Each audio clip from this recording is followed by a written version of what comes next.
नमस्कार। मिर्च न्यूज 24/7 का हर दर्शक को सादर प्रणाम।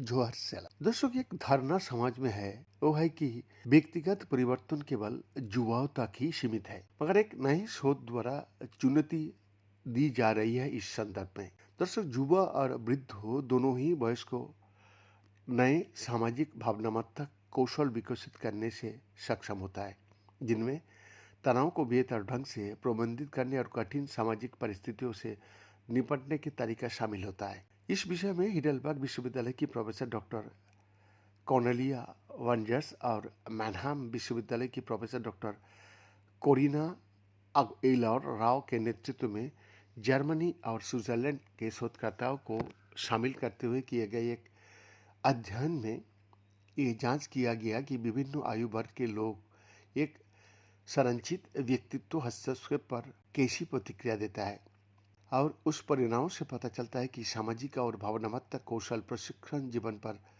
प्रभावी होता है।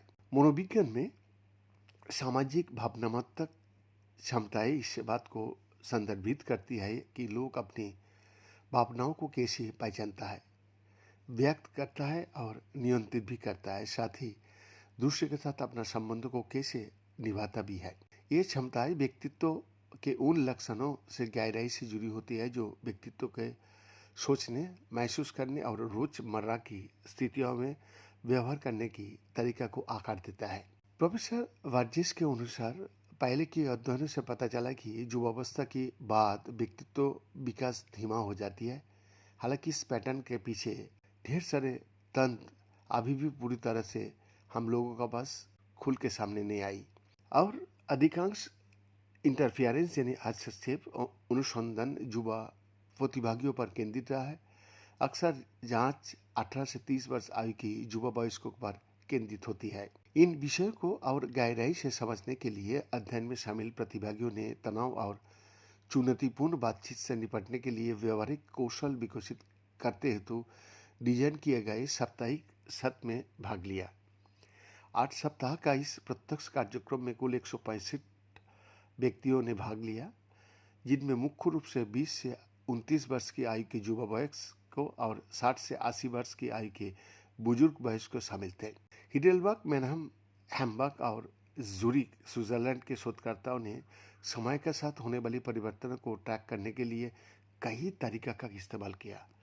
उन्होंने प्रशिक्षण से पहले, प्रशिक्षण के दौरान और प्रशिक्षण के बाद भावनात्मक स्थिरता और बहिर्मुखता का आकलन किया, और प्रश्नावली और कंप्यूटर आधारित परीक्षण का उपयोग करके 1 वर्ष तक प्रतिभागियों की निगरानी जारी रखी। अध्ययन के निष्कर्षों से पता चलता है कि दोनों आयु समूहों में समान रूप से सुधार हुआ।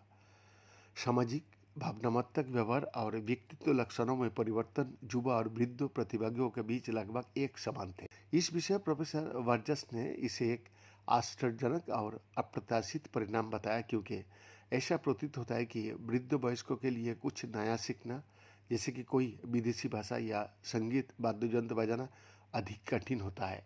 बेन का एक्सक्लूसिव